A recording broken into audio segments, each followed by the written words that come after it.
नमस्कार, आप सभी का स्वागत है एक और नए और महत्वपूर्ण वीडियो में।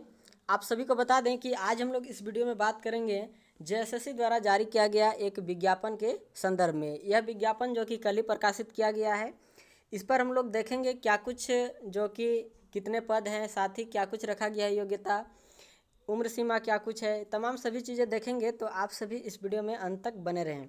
यह जो विज्ञापन है झारखंड आरक्षी प्रतियोगिता परीक्षा 2023 के संदर्भ में है, नियमित एवं बैकलॉग भर्ती के संदर्भ में, यानी कि झारखंड कांस्टेबल के संदर्भ में यह जो विज्ञापन है यह जारी कर दिया गया है। इस पर यदि यहाँ पर बात करें, सबसे पहले जो आवेदन शुल्क है इसके संदर्भ में, तो जो आवेदन शुल्क है यह जो कि 100 रुपया रखा गया है और इस पर भी छूट जो कि दिया गया है अनुसूचित जनजाति और अनुसूचित जनजाति इन सभी के संदर्भ में, जो कि यहाँ पर 50 रुपया रखा गया है। इसके बाद हम लोग बात कर लेते हैं अलग अलग जो ज़िला है, कौन कौन से ज़िले में किस आधार पर जो कि कितने पद हैं, यहाँ पर आप सभी देख सकते हैं। सबसे पहले यदि नियमित वाले जो पद है इसके संदर्भ में बात करें तो सबसे पहले आप सभी के बीच दिखाई दे रहा होगा रांची जिला। और रांची जिला की बात करें तो यहाँ पर आप सभी के बीच जो कि 76 पद दिखा रहा होगा और इस पर आप सभी यहाँ पर देख सकते हैं जो कि कैटेगरी वाइज बांटा गया है। अनारक्षित की बात करें तो यहाँ पर 6 पद है। फिर यहाँ पर अनुसूचित जनजाति के संदर्भ में कुछ भी नहीं है, अनुसूचित जनजाति में भी नहीं है, BC1 BC2 में भी नहीं है। फिर EWS में यहाँ पर आप सभी देख सकते हैं जो कि 3 पद है। और इधर तो आप सभी देख सकते हैं जो कि कुल रिक्ति के अधीन क्षैतिज आरक्षण के संदर्भ में जो आदिम जनजाति आते हैं, या फिर जो खेलकूद कोटा, खेलकूद में 2 है और आदिम जनजाति के संदर्भ में 1 पद है। खूंटी जिला की बात करें तो यहाँ पर जो कि टोटल 86 पद निकल कर आया है। इस पर भी यहाँ पर आप सभी देख सकते हैं अलग अलग जो कि बांटा गया है कैटेगरी वाइज। सिमडेगा की बात करें तो यहाँ पर 103 पद है। गुमला की बात करें तो यहाँ पर 12 पद है। हजारीबाग यहाँ पर देख सकते हैं जो कि 212 पद है। कोडरमा में बात करें तो यहाँ पर 42 पद है। आगे देख सकते हैं जो चतरा है इस पर 50 पद है। गिरिडीह की बात करें तो यहाँ पर आप सभी देख सकते हैं बहुत सारे आपको यहाँ पर पद दिखाई दे रहे होंगे, 452 जो कि पद गिरिडीह से आप सभी के बीच दिखाई दे रहे होंगे। यहाँ पर बात करते हैं यदि जनरल की तो यहाँ पर 155 पद आप सभी देख सकते हैं, पुरुष के संदर्भ में है। महिला के संदर्भ में बात करें अनरिजर्व में तो 164 पद जो कि दिखा रहा है। यहाँ पर आप सभी देख सकते हैं जो अनुसूचित जनजाति है इस पर तो एक भी पद नहीं है। अनुसूचित जाति के संदर्भ में यहाँ पर आपको 13 पद दिखाई दे रहा होगा और BC1 और BC2 के संदर्भ में आप सभी को यहाँ पर 0 पद, यानी कि एक भी पद यहाँ पर नहीं दिखाई दे रहा होगा।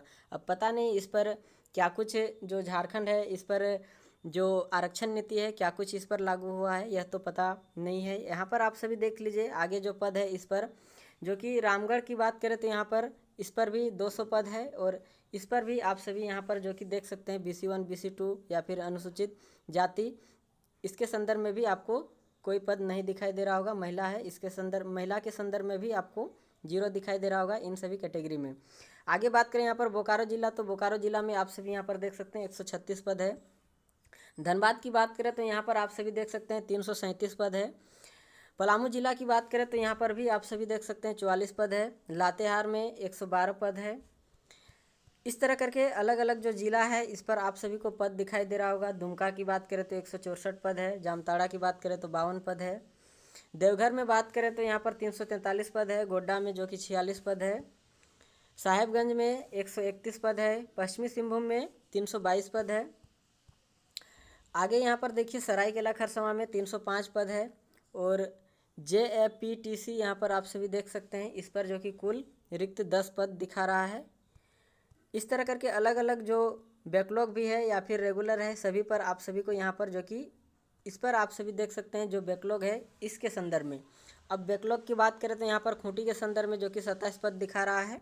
इस तरह अलग अलग जो भी ज़िले हैं सभी पर जो कि बैकलॉग के भी पद यहाँ पर आप सभी के बीच जो कि दिखाई दे रहे होंगे। अब हम लोग बात कर लेते हैं इसके संदर्भ में क्या कुछ अपडेट है। देखिए सबसे पहले दिया गया है यहाँ पर जो कंडिका 3 है इस पर वेतनमान को लेकर, तो जो पद है यहाँ पर आप सभी देख सकते हैं गृह कारा एवं आपदा प्रबंधन विभाग के अंतर्गत जिला इकाई के आरक्षी संवर्ग के अंतर्गत आरक्षी जो समूह ग है इस पर पे मैट्रिक्स लेवल की बात करें तो यहाँ पर देख लीजिए जो 3 जो लेवल है यह लागू होने वाला है और इस पर 21,700 से 69,100 जो कि यहाँ पर वेतनमान रखा गया है। आगे यहाँ पर देखिए जो योग्यता है इसके संदर्भ में मान्यता प्राप्त शैक्षणिक संस्थानों से 10वीं कक्षा उत्तीर्ण, यानी कि यहाँ पर जो योग्यता है 10वीं पास, जो कि इस जो पद है इसके संदर्भ में रखा गया है। आगे यहाँ पर बात करें जो शारीरिक माप के संदर्भ में, तो यहाँ पर आप सभी देख सकते हैं जो दिया गया है आरक्षी के लिए। अनारक्षित एवं जो ईडब्ल्यूएस वर्ग है इसके संदर्भ में तो आप सभी यहाँ पर देख सकते हैं 160 जो कि न्यूनतम सेंटीमीटर रखा गया है। और सीना की बात करें तो यहाँ पर 81 जो कि सेंटीमीटर रखा गया है। अनुसूचित जनजाति और अनुसूचित जाति यानी कि एसटी और एससी के संदर्भ में बात करें तो न्यूनतम 155 सेंटीमीटर है। और सीना की बात करें तो यहाँ पर 79 जो कि सेंटीमीटर रखा गया है। BC1 और BC2 के संदर्भ में यहाँ पर आप सभी देख सकते हैं न्यूनतम 160 सेंटीमीटर है। सीना की बात करें तो यहाँ पर 81 जो कि सेंटीमीटर दिखा रहा है। महिला के संदर्भ में आप सभी यहाँ पर देख सकते हैं जो कि 148 सेंटीमीटर है और इस पर माप नहीं किया जाएगा जो सीना है इसके संदर्भ में। अब यहाँ पर बात कर लेते हैं हम लोग उम्र सीमा के संदर्भ में। तो उम्र सीमा की बात करें तो यहाँ पर देखिए सबसे पहले जो न्यूनतम उम्र सीमा की जो गणना है यह किया जाएगा 1/8/2023 से, और जो अधिकतम उम्र सीमा की जो गणना है यह किया जाएगा 1/8/2019 से। इसके आधार पर आप सभी देख लीजिए जो न्यूनतम जो उम्र सीमा होगा यह 18 वर्ष होगा और अधिकतम जो उम्र सीमा होगा यह जो अनारक्षित और ईडब्ल्यूएस से आते हैं उसके संदर्भ में 25 वर्ष होगा। और अत्यंत पिछड़ा वर्ग यानी कि जो BC1 और BC2 है इसके संदर्भ में जो कि 27 वर्ष जो कि रखा गया है अधिकतम उम्र सीमा के संदर्भ में। महिला कैंडिडेट की बात करें तो इस पर आप सभी यहाँ पर देख सकते हैं, यहाँ पर चाहे अनारक्षित हो या फिर जो ईडब्ल्यूएस हो या फिर BC1 या BC2 हो, इसके संदर्भ में 28 वर्ष है। और जो ST और SC जो आते हैं कैटेगरी में इसके संदर्भ में जो कि 30 वर्ष इस पर भी रखा गया है। और भूतपूर्व सैनिकों के संदर्भ में यहाँ पर देख सकते हैं जो कि लिखा गया है 5 वर्ष की जो कि इस पर छूट दिया जाएगा। इस तरह करके यहाँ पर जो कि उम्र सीमा के संदर्भ में हमने देखा। इसके बाद देख सकते हैं आगे हम लोग देखते हैं जो आवेदन प्रक्रिया है यह कब से कब तक होगा, इसे हम लोग एक बार देख लेते हैं। तो आवेदन यहाँ पर देख लीजिए जो 14 नंबर पारा है इस पर देखिए लिखा गया है ऑनलाइन आवेदन पत्र के विभिन्न चरणों को पूर्ण करने की तिथियां निम्नवत है। सबसे पहले देखिए रजिस्ट्रेशन करने का संदर्भ में है, रजिस्ट्रेशन करने अथवा सूचना दर्ज करने हेतु दिनांक 15/1/2024 से दिनांक 14/2/2024 की मध्य रात्रि तक, यानी कि जो रजिस्ट्रेशन करने का जो डेट दिया गया है अप्लाई करने का 15 जनवरी से आप सभी के बीच जो कि यहाँ पर दिखाई दे रहा होगा, और 15 जनवरी से लेकर 14 फरवरी तक जो कि दिया गया है। आगे बात कर लेते हैं हम लोग यहाँ पर जो परीक्षा शुल्क भुगतान के संदर्भ में, तो इस पर आप सभी जो कि अंतिम तिथि देख सकते हैं 16 फरवरी जो कि रखा गया है। आगे देखिए फोटो एवं हस्ताक्षर अपलोड करने तथा आवेदन पत्र का प्रिंट आउट लेने संबंधित जो डेट है यह दिया गया है 18 फरवरी 2024 तक। और इस पर देखिए जो महत्वपूर्ण यहाँ पर एडिट के संदर्भ में दिया गया है दिनांक 20/2/2024 यानी कि 20 फरवरी 2024 से दिनांक 22/2/2024 के मध्य रात्रि तक ऑनलाइन आवेदन पत्र में अभ्यर्थी का नाम, जन्मतिथि और ईमेल आईडी एवं मोबाइल संख्या को छोड़कर इतने चीज़ को देख सकते हैं जो कि छोड़कर किसी भी अशुद्ध प्रविष्टि को संशोधित करने के लिए पुनः लिंक खोली जाएगी। यानी कि जो भी एडिट करने का जो डेट दिया गया है आप सभी के संदर्भ में जो कि 20 फरवरी से दिनांक 22 फरवरी तक इस पर जो कि रहेगा, जो इसके संदर्भ में एडिट करने के संदर्भ में। अब देखिए यहाँ पर परीक्षा का स्वरूप तो किस आधार पर यहाँ पर देखिए होगा। सबसे पहले देखिए शारीरिक दक्षता जो कि परीक्षण होगा, फिर होगा चिकित्सीय जांच और इसके बाद होगा लिखित परीक्षा।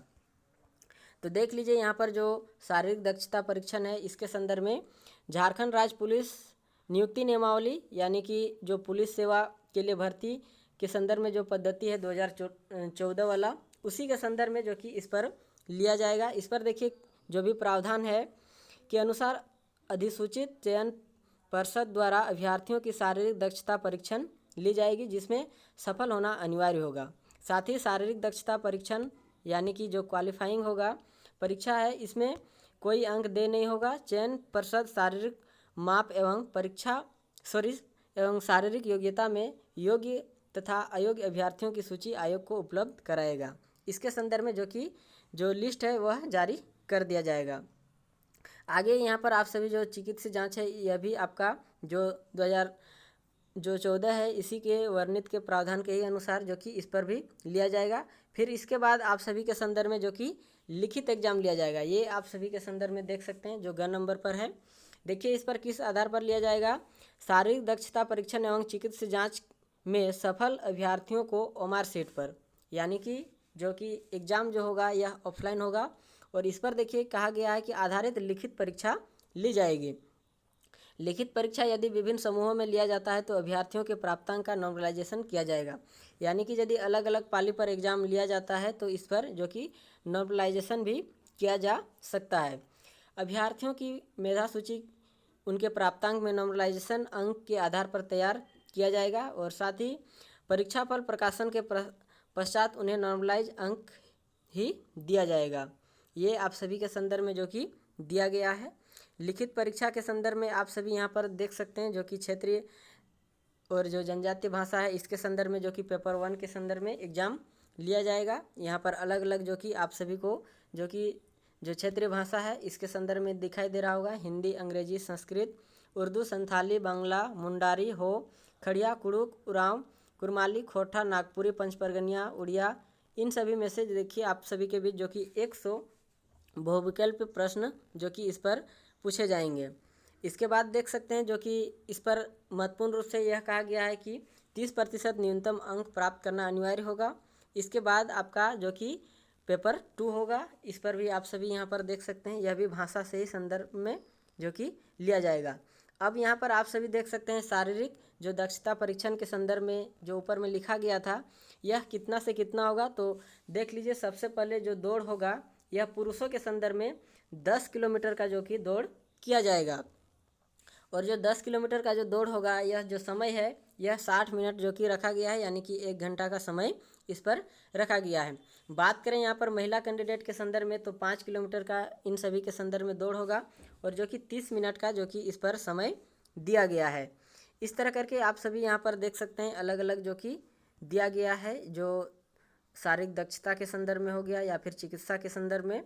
तो यह आप सभी के संदर्भ में जो कि विज्ञापन था। आप सभी यदि यह जो विज्ञापन है इसके संदर्भ में इंटरेस्ट रखते हैं तो आप सभी इसको ज़रूर अप्लाई करें।